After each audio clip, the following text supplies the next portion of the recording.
This is Noir Alley, and I'm your host, Eddie Muller. I've got another under-the-radar offering for you this week from that rare niche of films with phone numbers in their titles, like Dial 1119 and Call Northside 777. Today, it's Southside 1000, released by Allied artists in 1950. It's part of an equally small subset of noir, 3 films, about treasury agents infiltrating counterfeiting rings. T-Men, released in 1947 by Eagle Lion, sparked the copycats Trapped, a 1949 film directed by Richard Fleischer, and this one, produced by the King brothers, whom I've often mentioned over the years. This was the follow-up to their classic Gun Crazy, directed by Joseph H. Lewis. In fact, Southside 1000 was supposed to be directed by Lewis, but he spurned the Kings by inking a multi-picture deal with MGM. Lewis did not want to be perceived as a Poverty Row director, even though the Kings gave him more autonomy than he'd ever had, or ever would have again.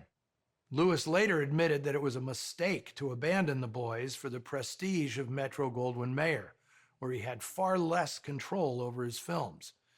Instead, the Kings went with replacement director Boris Inkster, who had only 2 other directing credits. Inkster was from Russia, Latvia specifically, and he'd learned filmmaking under the tutelage of friend and colleague Sergei Eisenstein, who in the 1920s was one of the world's most important directors, famed for his innovative editing. I wonder if film students still study the Odessa Steps sequence from his 1925 film Battleship Potemkin. That's how I learned the term montage. Anyway, by 1935, Inkster had immigrated to America, working mainly as a writer, creating a few original stories while mostly doctoring troubled scripts. In 1940, he got his first chance to direct on a film that would become something of a landmark in the noir movement. Stranger on the Third Floor, a terse B made by RKO, is often cited as the first Hollywood film to exhibit all the themes and visual iconography of what's now known as film noir. Co-written by Nathaniel West, whose The Day of the Locust is the most cynical novel ever written about Hollywood, Stranger on the Third Floor is an overheated cauldron of paranoia and dread, which Inkster rendered in an astonishing style that mainlined American audiences with an overdose of German expressionism. As if that wasn't enough to rate noir bona fides, it featured Peter Lorre and Elijah Cook Jr. in supporting roles before they'd appear together the following year in The Maltese Falcon. It's a stretch to say that Stranger on the Third Floor was influential, but if you need to win a trivia contest by naming the first American film noir, you won't lose by saying Stranger on the Third Floor.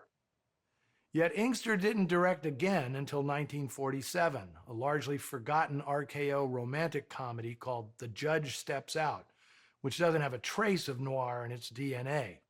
So how did Inkster come to direct Southside 1000? Well, that's because the King brothers loved to get things, including talent, on the cheap. They liked hiring directors who hadn't yet proven themselves or were old pros looking for work. Boris Inkster, oddly, was a bit of both. The same could be said for leading man Don DeFore, who'd been dropped from contracts at both MGM and Warner's. He'd mostly made comedies, sort of a cut-rate Bob Cummings, and now he was trying to move into noir territory, like Dick Powell, John Payne, and Dennis O'Keefe had done before him. But the camera never quite found the requisite gravitas beneath DeFore's cheery, nice guy persona. More at home in these sketchy surroundings is co-star Andrea King, who had already played her share of shady ladies, mostly at Warner's. But like DeFore, the studio had cut her loose, and the King brothers, no relation, were waiting with an offer she couldn't refuse. Since this is a T-Man movie, we're due for one of those preachy prologues about the eternal vigilance of our brave government agents. But this one takes the cake, being tacked on only weeks after America had entered the Korean conflict. As you'll see, there's a topical prologue preceding a second, more generic prologue. It's weird, but very telling as to the tenor of the times. Wish I could say that things have changed a great deal since then. Here is Southside 1, 1000.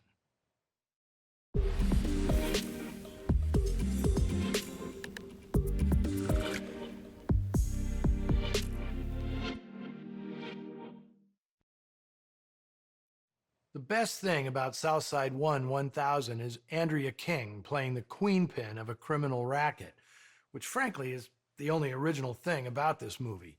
She must have had a ball making it, and I'll bet she was plenty excited to get the kind of death scene usually reserved for Raymond Burr. That final sequence is beautifully shot and edited, but maybe you noticed the inexcusable gaffe. Nora's last bullet nails our frisky G-man in the right shoulder, but when he corners her moments later, it's his left shoulder he's clutching. It's possible the film was flipped in the editing room to make the staging work more smoothly, or maybe during that take, the script supervisor had gone to the corner deli to buy a jug of wine from Tito Vuolo and Argentina Brunetti. That is not the kind of continuity error you'd normally see in a picture shot by Russell Harlan and edited by Christian Nyby. They were formidable craftsmen who worked together many times. One of the best pictures they did together was Red River, which explains that shot of the movie theater in the prologue. A cheeky bit of business I'm assuming Nyby edited into the mix. Harlan and Nyby worked with Red River director Howard Hawks again on the 1951 sci-fi classic The Thing from Another World. Andrea King was always a welcome presence on screen, particularly when she brought her dark glamour to crime melodramas like The Man I Love, Ride the Pink Horse, and Dial 1119, another telephonic title she made the same year as Southside 1, 1000. For most of the players in this film, television filled up the remainder of their careers. In particular, Don DeFore's avuncular persona played well on the small screen when he became a fixture in a pair of popular TV shows, The Adventures of Ozzie and Harriet and Hazel opposite Shirley Booth. Television would also be good to director Boris Inkster. Although Southside 1, 1000 was the last feature he directed, Inkster enjoyed a long career as a TV producer, which included working as a writer and producer on The Man from U.N.C.L.E., a 1960s cultural phenomenon.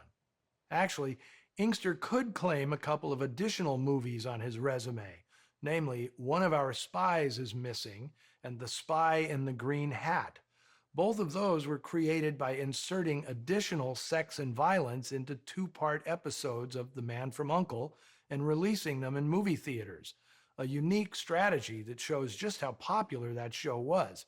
I think I was about 9 when I took a streetcar down Market Street in San Francisco to see a Man from U.N.C.L.E. movie at the St. Francis Theater, although for the life of me I can't remember which of the 8 Man from U.N.C.L.E. features it was.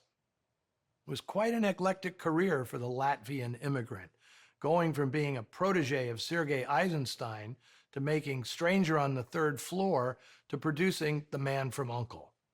Here's to Boris Inkster and to always finding ways to keep working and staying relevant.